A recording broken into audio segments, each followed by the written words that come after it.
Hey, what's up, my friends? Jason Woodland back again with Always the Journey TV, representing number 50, episode number 50. Can you believe that? We are moving right along, talking to all kinds of amazing people out here in the community. Thank you so much for joining us. I sincerely appreciate you dedicating your time to watching all these fun interviews with these amazing people out here in the community, representing all walks of life. And the whole objective here is to spotlight people in the community to learn more about their businesses, their jobs, their music, their art, their side hustles, their event space, their podcasts, and everything in between. So again, this is Always the Journey TV. I sincerely appreciate you checking this out. Be sure to subscribe and like the content if you enjoy it, which I know you will. And today I'm ultra excited about sitting down with my friend Burnell Washburn. He is an acclaimed musician working and touring with some of the biggest acts in hip hop. A devoted father, earth protector, healer, and visionary, Burnell ushers in a new paradigm of awakened consciousness through music, live events, a rapidly growing YouTube channel, and his inspiring podcast, Wake the Love Up. Experience the bliss in person every Monday at Sugarhouse Park in Salt Lake City for Meditation Mondays, where you can receive transformational sound healing, gorgeous meditation, and enriching community connection. Burnell's music can be found on all platforms, including YouTube, Spotify, iTunes, and more. If you haven't heard his music, definitely jump on one of those platforms and check it out today. And without further ado, I'd like to introduce my man, Burnell Washburn. What's up, my man? Yo, what's up, brother? Dude, it's so good to see you. What's going on? Oh, so blessed, man. I really appreciate you having me on. Dude, absolutely. It's a pleasure having you. You are a prolific writer, beat maker. I mean, you do all kinds of stuff, and we're going to jump into that. But man, I'd like to know what was one of your main inspirations in getting involved in the music scene all to begin with. Can you tell us about that? Yeah, so it's been quite the journey. First of all, I just want to say thank you again for having me on.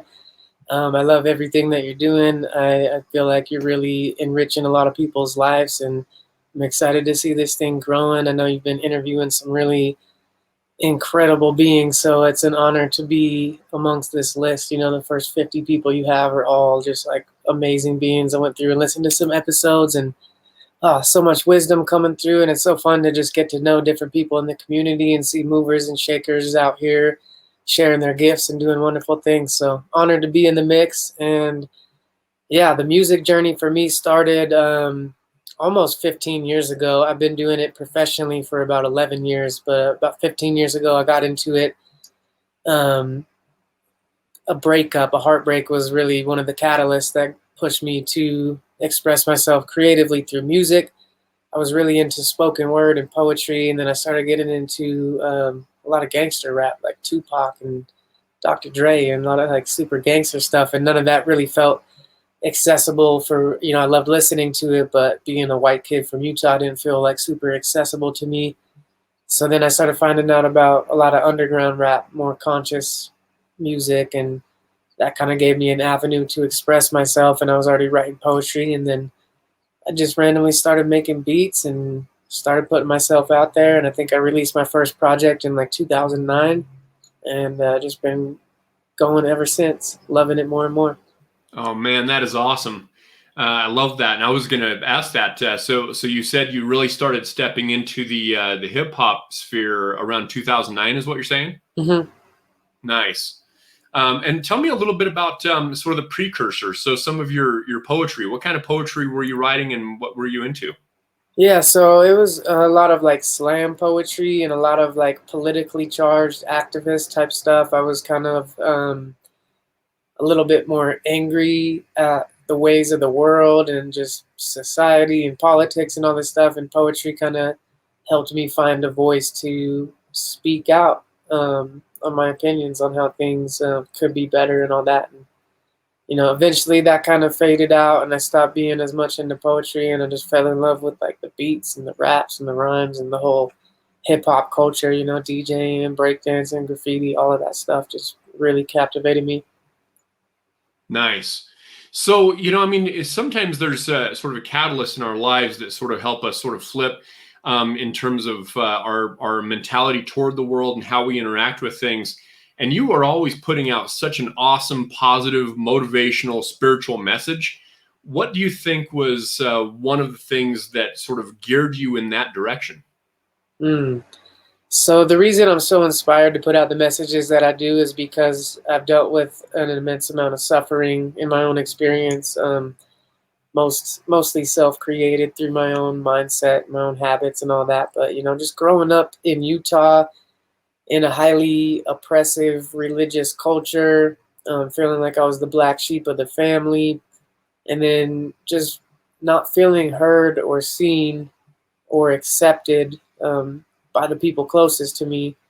And then hip hop kind of gave me an avenue to like find a community and a culture and find people that had similar frequencies as me. So I went through a lot of struggle. I spent at least 10 years on the borderline of poverty, getting evicted from apartments, getting cars repossessed, struggling to pay my bills, struggling with, my own addictions with alcohol and cigarettes and things like that, and health issues, and just being able to pull myself out of that through audiobooks, podcasts, mentors, coaches, workshops, things like that changed my life so much that I made a promise to myself and to the universe that I would just do anything in my power to help anyone to not have to experience what I had experienced. And I think it's a lot of people that are out spreading stuff like that is because they've struggled and they've suffered too, and they feel a lot of immense compassion.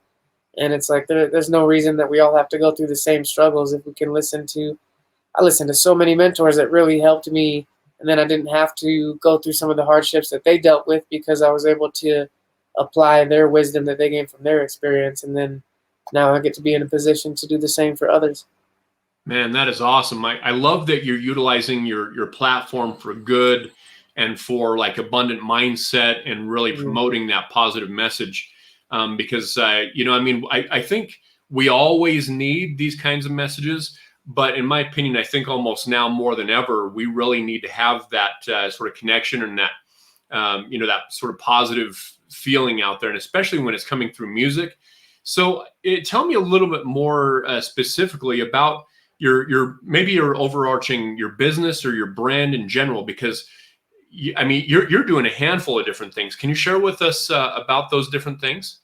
Yeah, totally. So they say like jack of all trades, master of none, and you need to master one thing. And I just never really resonated with that. I tried to so many times to be like, okay, I'm going to laser focus on this one avenue, and then I would get bored or it just wouldn't end up working out the way I wanted it. And I finally just embraced that I'm a multifaceted, multi-passionate being, and I love expressing myself and using different vehicles to fulfill the same mission. So I have an over-encompassing mission of why I feel like I'm on this planet, and that's to uplift, to inspire, to enrich, to help people, to guide people back into remembering their power. And I can't do that just through one vehicle. It's like, if you have a bunch of different cars in the garage, you might like driving different cars on different days. Someday you're out in the desert, you want to drive your Jeep or your 4Runner, and then another day you want to drive the Tesla, and then every once in a while you pull out the Lamborghini and go out to dinner and that or whatever. And that's how I think of all my different avenues. So I make music. That's one of my main sources of income and sources of impact. I also do life coaching on health and abundance and just lifestyle, consciously designing our lifestyles. And then I teach meditation and sound healing every week, as you mentioned in the intro, every Monday, and host different workshops and seminars and events. And, then I'm also doing affiliate marketing for different companies that I really value, that I think are doing good things in the world, a lot of health companies. And I've got my podcast that you mentioned, Wake the Love Up, which is just me speaking from the heart on a microphone, sharing any ideals and notions that are helping me on my journey. And so these are all different things that I do to not only create income, but create an impact and just to fulfill the creative urge that's just inspired and coming through me. So it's really beautiful to have all these different things, and they're all ultimately, like I said, just different vehicles driving the same mission. Nice. I love that. And I don't know if you mentioned you also write beats and sell beats to other musicians, right? Yeah. So I produce for other artists, sometimes video games, sometimes channels. I just barely did some production work for some Broadway plays, and just kind of like making the background beats for, because sometimes these plays are doing little raps and little songs in their theatrical production, so they need the background music for that. And a video game designer might hit me up and need a little background melody for one of the levels on their video game or something like that. So it's really nice to have all these different avenues to express the creativity and not limit it to just the style of hip hop that I make. Yeah, exactly. That's awesome. Can you tell us with regards to hip hop, is there anybody specifically that really inspired you in terms of hip hop artists or rappers out there? Is there anybody that was one of your big inspirations? Oh, there's so many. The first one that came to mind, rest in peace, is Gift of Gab. Black Alicious just barely passed away a few days ago, and I remember hearing alphabet aerobics where he goes through every letter of the alphabet, starting, using alliteration where every word starts with A, and then the next line every word starts with B, and the next, and I was just like really impressed by how hip hop could be a lot more than just like sex and violence and drugs and ego stuff, and it could actually be like a really profound art form using lyricism. And abracadabra means as I speak so I create, and like when we're spelling we're casting spells. So I really think that hip hop, since it's in a rhythm form, a rhyme form, it really embeds deep into the subconscious. And I started finding artists that were expanding my mindset, bringing me more into unity consciousness, and not just about like how nice their car was or how many girls they got, but like expanding the way that I look at the world and stuff. And so that really inspired me to start creating my own. And yeah, Black Alicious, Gift of Gab was one of them. The Roots, definitely. I remember seeing them live for a couple times and just thinking like, wow, like I can't wait to meet these guys someday. And since then I've had the honor of opening up some shows for them. And a lot of different underground artists, a lot of like old school artists that are old school now, like KRS-One, Yeah. and DJ Premier, just a lot of the classics. Nice. That's awesome. And then also on the sort of personal development and sort of spiritual awakening side of things, is there anybody in particular that may have inspired you on that side? Yeah, the first one that comes to mind is Tony Robbins, OG in the space, and definitely was a huge catalyst in my awakening. And a lot of people, throw Tony Robbins under the bus thinking he's all just this like rah rah masculine motivation, take massive action and all this stuff. And if you dive deeper into his work, he's actually super spiritual. And I went to his seminars. He taught me how to create brain-heart coherence and taught me about different breath work and got me inspired to start getting in ice baths and cold plunges and doing things like that to change my state. And, he talks about the state, the story, and the strategy.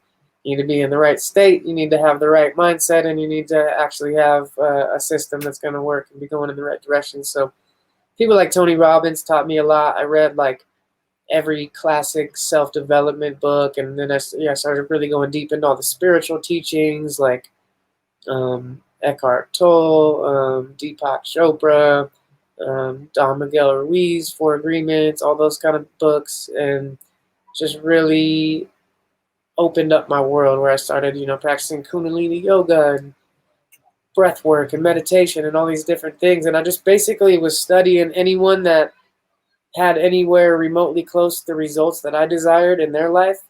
If they were embodying it and living it, I was going to listen to them and at least try what they say. Yeah. And a lot of what they say works. That's why these people are so successful. It's, the wisdom that they're teaching is quite profound when you actually apply it. Yeah, absolutely. I've got a fun story that I think you'll appreciate. I'm also a huge Tony Robbins fan. I've followed his work for many, many, many years, and this was probably 18, maybe 19 years ago. A very dear friend of mine, Joey Peck, also to him rest in peace.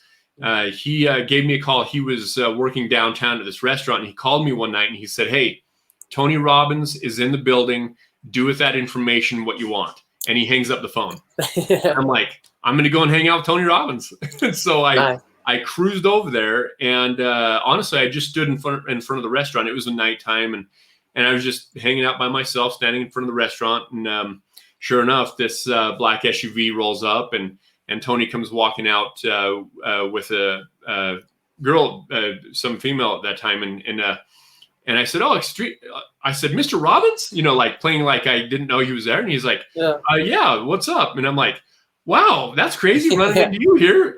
And anyway, he spent about almost 10 minutes with me, just talking, and it was just he and I standing on the sidewalk downtown Salt Lake. Wow. And at one moment, I just said, "Hey, if you were to leave me with anything, what would it be?" And he actually grabbed a notepad from underneath my arm, and he opens it up, and he writes something, and then he closes it up and hands it back to me, shakes my hand, gets in his car, and takes off. And I still have it today. It says, "To Jason, live with passion, Tony Robbins." I like that. That's Yeah, a huge one.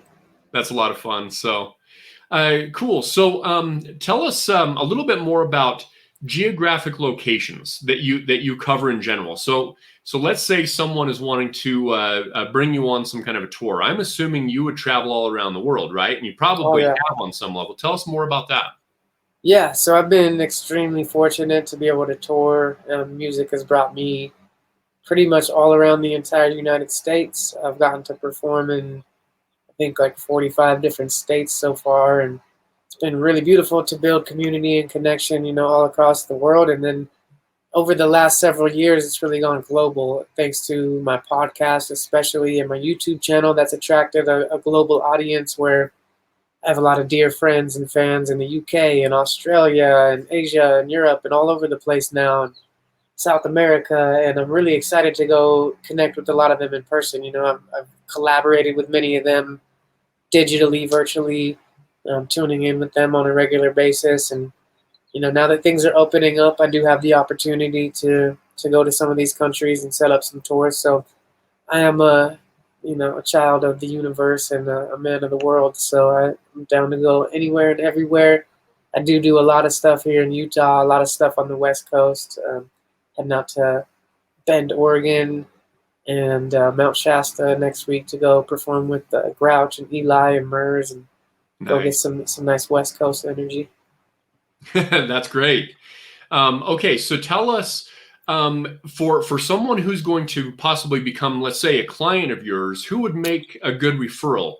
So obviously there might be someone interested in buying beats from you, or maybe some life coaching. Tell us a little bit more about who that person looks like.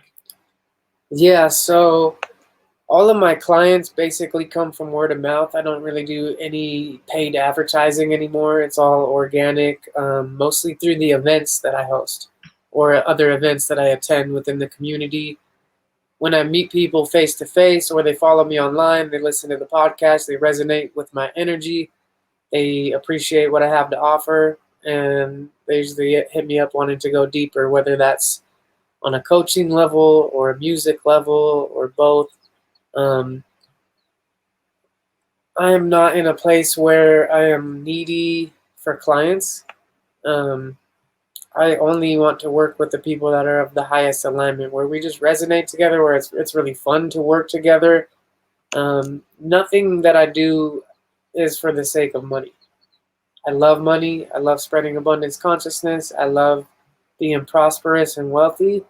I value my time and my energy more than anything. So I don't take a client's money just because they can pay me. In order to be coached by me, you have to go through an application process. Usually people hit me up and ask me, hey, I'm interested in coaching. How does that all work? And I'll send them a little brief survey to fill out, get to know them a little better, and then we might hop on a quick discovery call to just kind of see if there's some synergy there and see if I'm the right fit for them. And if I'm not, then I'll typically refer them to, one of my mentors or someone else in the space that can really assist them. And so the type of people that are typically attracted to me are people that are often undergoing like a spiritual awakening. Maybe they just kind of are getting out of like a dark night of the soul type phase of their life where things have been really challenging. They see my lifestyle. They see I'm blissed out and healthy and thriving and doing what I love every day. And they're like, I want that. I want to embody that. So that's when they reach out to me. And usually if someone reaches out and the first thing they ask about is the price, then typically they're not the most aligned. Sometimes they are, but a lot of times my ideal clients don't even ask about the price. And then, once we've decided it's a good fit, I tell them the price and then they're happy to pay, So Yeah. it's one of those things where I don't need to really like sell it super hard. I just be it. I embody a certain frequency, and then people that resonate with that are attracted to it. And a lot of people that are waking up, getting on the spiritual path, or really starting to transform their health. Maybe they've been in different addictive patterns or just not in the healthiest lifestyle, and they want to take it up a level. And also I attract a lot of musicians, a lot of people. I've been making a living off my music since 2009. And so there's a lot of up and coming artists that see me doing that, and that's their dream. Like it was my dream at one point. All I wanted to do was be able to quit my job and just do what I love full time. I didn't care if I was just barely scraping by. If I didn't have to work a job and I could just make art, I was so stoked.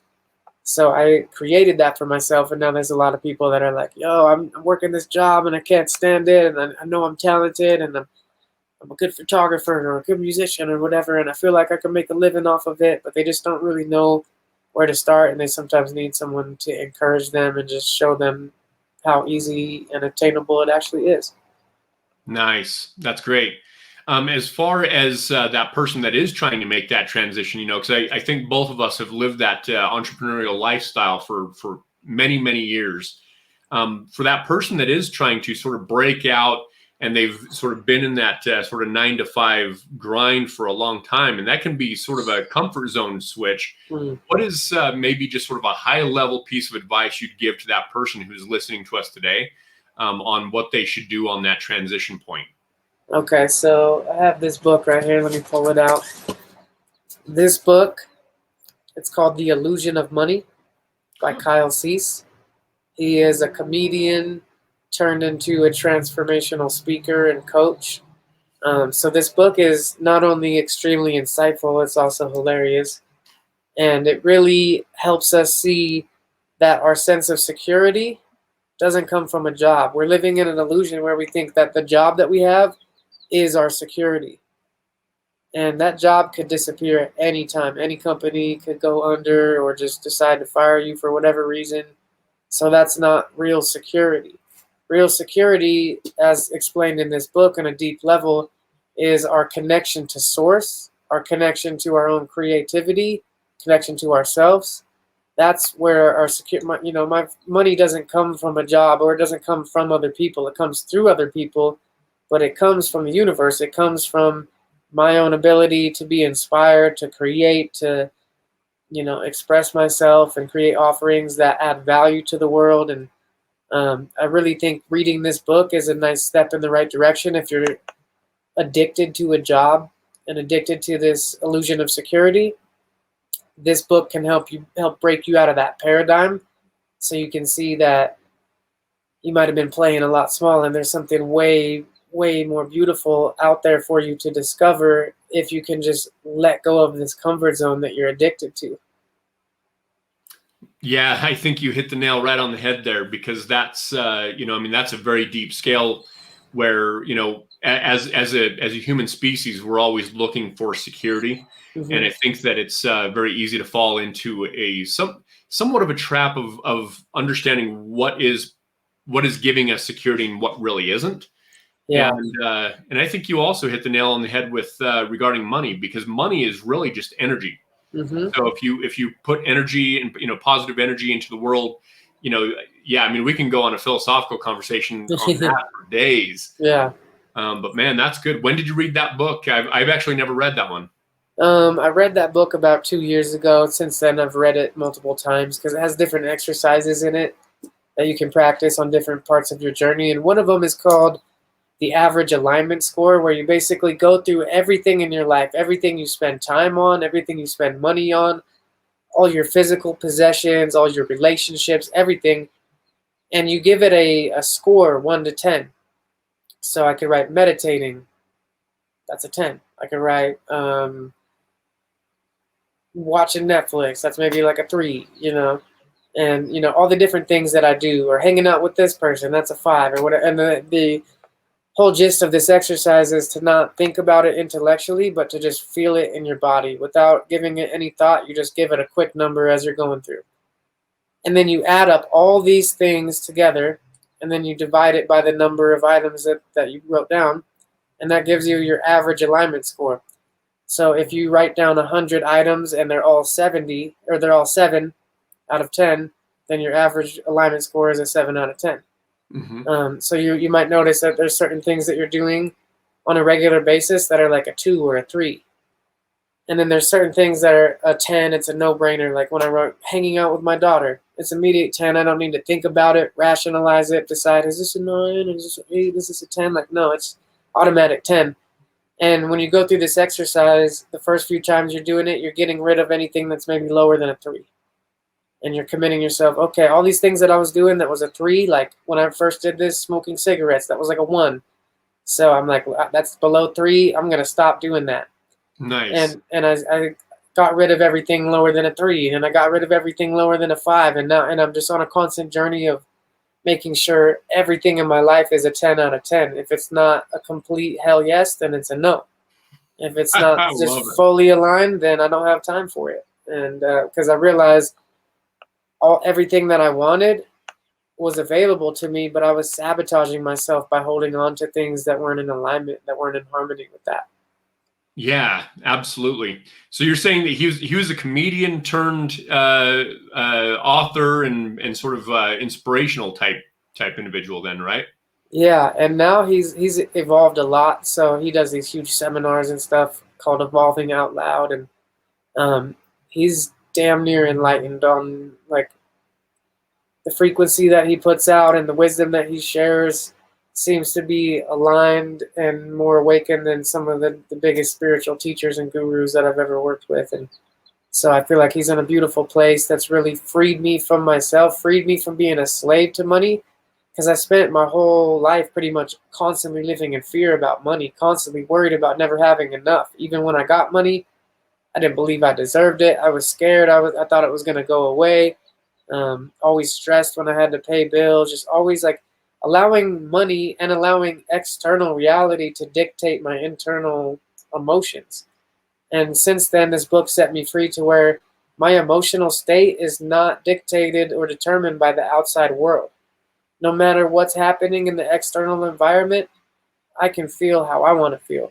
I don't need $1 million in my bank account to feel abundant. I can feel abundant when my bank account's $1 million in the negative. It's up to me. The numbers aren't deciding what I feel. And that was a huge breakthrough for me, because I was letting life kind of push me around. If things were going well in the external, then I could feel good. But then if something didn't go how my ego thought it should go in the external, then I was upset. And it just really set me free from that whole trap, that whole matrix. Nice, dude. I love that. So if you can give me an example of something that you find to be something that really, really sort of connects you, whether it be meditating or like an ice bath or singing. Can you tell us a little bit more about what it is that you think is sort of like the ultimate connect, like where you get the most energy? Number one, going out in nature for sure. I go hiking almost every day. I've designed a lifestyle because I got consciously clear on how I wanted my life to be, and I did not want to work in an office. I did not want to be tied down in person with clients. I wanted to be free. If it's nice weather, I want to be able to go out and sit by the stream and do my work there and catch the inspiration. So that's the number one thing that fills up my cup, because we can't give out anything that we don't have. We can't serve from an empty cup. So every day, pretty much, I'm going out in nature and refilling my cup. So then I can come to my clients and my community and serve from overflow rather than like needing anything from them. Like I'm just charged up from nature, from source energy, and now I'm all inspired and I just want to share this vibrant energy with everyone. And Lao Tzu has a quote that says, be really whole and all things will come to you. And I've been really integrating that concept deep, because when you are in a state of want or neediness, that doesn't attract. A client can feel you. If you need that client to pay your bills and you're scared that they might say no, they're going to feel that and not want to work with you. But when you're vibrating in wholeness, like I don't need anything from you. I have lots of stuff that I can share with you and give you, and I'd love to help you because I care about you, and I know I have gifts that will really assist you. From that state, it's so attractive. People are just dying to work with you, you know. And nature is definitely the number one way. Meditation, breath work, ice baths, eating super clean, fasting, working with different plant medicines has really helped me a lot. So, yeah, all these different things are just like part of this holistic lifestyle that really just keeps me connected every single day. Nice. I love that. I really appreciate you sharing all that insight. Can you tell us a little bit more about the event you do on Mondays for meditation, and see if maybe some of our listeners could maybe plug in? Yeah, we would love to have you guys join us. It's such a rich, beautiful experience. Every Monday, we're at Sugarhouse Park, and it's in a nice, like, cool spot next to the stream on the east side of the park under a nice shady tree. We do sound healing, we do meditation, we do intender circles. We open up space for anyone in the community to share their gifts or to share songs.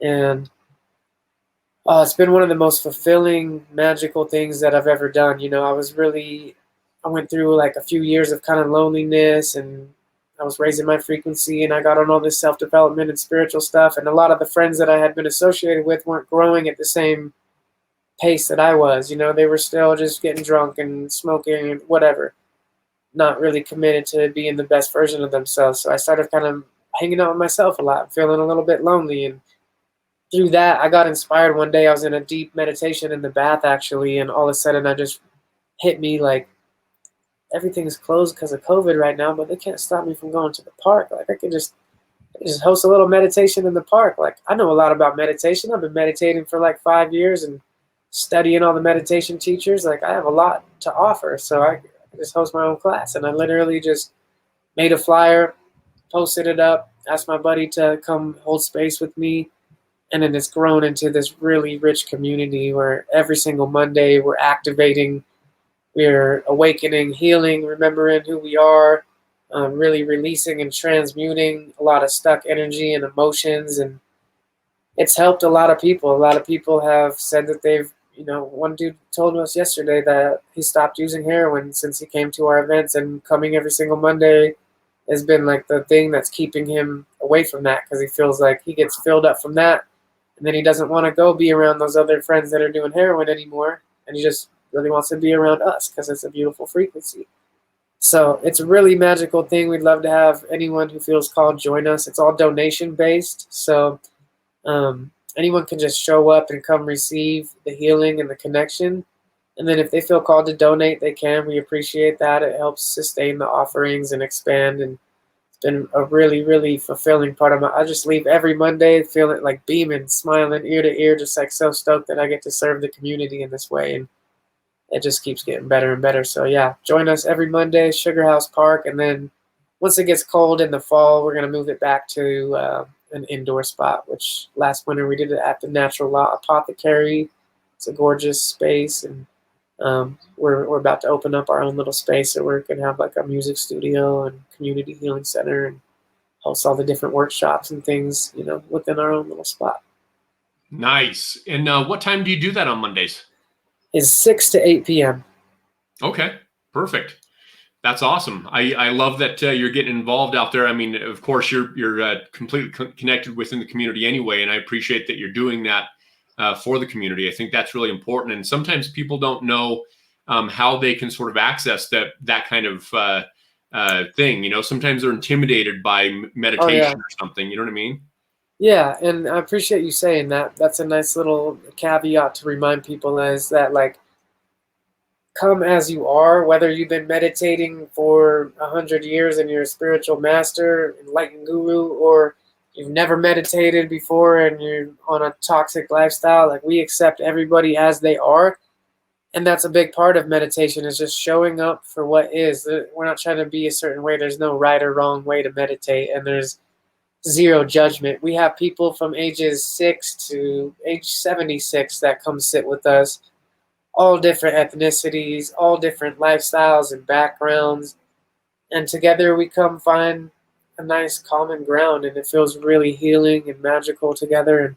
And it can be intimidating, and I felt nervous to show up in different community spaces like that myself. Sometimes because we're judging ourselves so much, and we're thinking everyone else is going to be judging us, or that we don't fit in or belong. And I think coming to these meditations really helps open people up, because we're so vulnerable and open, and we're not trying to pretend that we're gurus or masters or above anyone else. We're just brothers on the path, helping spread what helps us. And since we come from like an authentic, vulnerable space, it opens everyone else to like not judge themselves and realize, oh, I can just be exactly who I am and show up, and I'll be loved and embraced by the community. Yeah, that's awesome. And, I to sort of lead on that a little bit, because it is normal for people to feel intimidated, or maybe a spot that they're going to isn't for them. Here's my mindset. If you feel some kind of, that you're prompted to go and do something or to be somewhere, you're supposed to be there. Yes. You're not an imposter. You're not any of these things. If you feel like going to a concert, you're supposed to be at that concert. It doesn't matter if it's the kind of music that you've never listened to before, or if it's outside of your realm. You were prompted to go there. That's your thing. Like, go. Yep. Like, totally own it. And same thing with that meditation. I think that's awesome, man. I love seeing like the super overweight person at the workout class, or like I was intimidated to go into yoga classes because I didn't feel flexible and didn't feel like I knew any of the stuff, and everyone was so much more advanced than me. And it's so empowering to just go and open yourself up to be like, I'm going to go and be me. I don't care if I embarrass myself or whatever. And then you realize no one's actually making fun of you, and they actually all respect you so much for showing up, and they appreciate you. Like, I love when people come to meditation and they're not really into all this stuff, and it's something really out of their comfort zone for them, because it really cracks them open in a cool way. And I know how huge that's been for me, just honoring myself enough to show up and have courage, even when I'm scared to show up, have courage, and then I'm embracing. It's so magical. Yep, definitely. And that's where you learn, all the lessons are right outside of that comfort zone. So that's awesome. So, you're on all the platforms, right? We can find you on YouTube and Spotify. Like I said in the beginning, tell us a little bit more about like maybe what platforms do you spend the most time on? So if someone wants to connect with you, or at least just follow your journey, where do you spend more of your time? Definitely Instagram. So it's just at Burnell Washburn. I'm sure you put a link in the show notes or whatever. But yeah, just at Burnell Washburn on Instagram. Burnell Washburn on Facebook. I'm pretty active there as well. YouTube, just youtube.com/Burnell Washburn. If you type in my name, it's pretty easy to find my channel. Luckily, my name is pretty unique, so there's not a lot of Burnell Washburns out there on the internet. It's pretty easy to find my stuff. But yeah, Instagram and Facebook. And then I also like sharing my email, just burnellwashburn@gmail.com. Sometimes it's nice to just exchange an email thread. I know some people aren't on the social media, and so that's another way to get in touch with me. And then definitely in person. If you're in Utah, just show up at Sugarhouse Park one of these Mondays and come say what up. Nice. That's awesome, man. So I like to end with this question. What is one of your favorite quotes, favorite songs, or both? The first quote that came to mind, I have so many favorites. I already mentioned the beehole and all things will come to you. That one's really good. The first one that came to mind just barely, though, is how I do one thing is how I do all things. Love that. If you're brushing your teeth and halfway through brushing your teeth, you check your phone and then you do this and you're getting distracted, like that's showing you how you're showing up in other areas of your life. So if you can be laser focused just brushing your teeth, you might not think brushing your teeth is important. It's a little thing, that we do every day, but how important it is to build those habits and be consciously aware that how we're showing up in one area is mirroring how we're showing up in all areas. And if I'm allowing myself to get distracted or maybe have not the best posture when I'm brushing my teeth or something like that, I have an opportunity just like, every time I brush my teeth, I'm going to be laser focused. I'm going to have good posture. And then that like leaks into other areas of my life, and I start showing up as a higher self version in all those things. So how we do one thing is how we do all things. I love that. And then how about songs? Any favorite songs? Well, I'm just gonna have to say my new song, Eagles, that's coming out now. It's gonna be coming out, I think, in a few days. So it's called Eagles. It's really good. The whole new album I'm working on. I just lived in Hawaii for 4 months, and I made an entire album when I was down there, and it was really inspired by Hawaiian culture, really inspired by nature, the animals, the plants, and so this whole album is like a sacred prayer offering of gratitude for just this gorgeous planet that we live on, and all the wonderful creatures and plants and all the beauty that we're surrounded by. Like, so it's a really dear project to my heart. It's called Animal Medicine, and I did release one single off it already. It's called Beautiful, and it's a really gorgeous music video that we filmed in Hawaii. And then the song Eagles is coming out. It's like, it's nice when you make stuff that you want to listen to on repeat, because I'm just trying to make what I want to hear. And there's not a whole lot of super conscious hip hop out there. There's some that's kind of conscious, and then there's some that is conscious, but it's kind of cheesy. And so I feel like I'm bridging like real quality lyricism, quality beats, authentic expression of hip hop culture, but in a really grounded spiritual way that's bringing forth healing and medicine to the listeners. And it's not coming as much from the ego. It's really coming from the heart. Man, that is awesome. I love that. I'm extremely thankful that we were able to spend this time together on this interview. Burnell, I appreciate what you're doing. I appreciate what you're doing in the community. I appreciate what you're doing in the universe, bringing that positive energy out there, and the way you speak in your music. I actually shared some of your music with a friend of mine the other day, who hadn't heard you before, and he was just so amped. He's like, "Oh my gosh, this guy's awesome! I can't wait for the interview. This is amazing." So, dude, much love and respect. Continue rocking it out there and pushing, mad positive vibes into the universe, and making awesome things happen.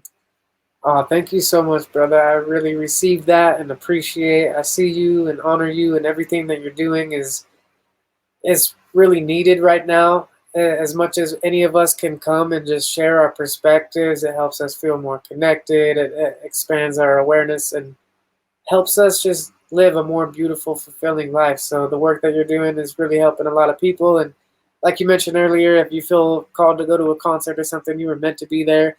If you clicked on this episode, and especially if you're still listening, there's a message in here. It wasn't an accident that you clicked on this. So I appreciate you, Jason, and all that you do, and I'm stoked to just keep building and connecting with you, man.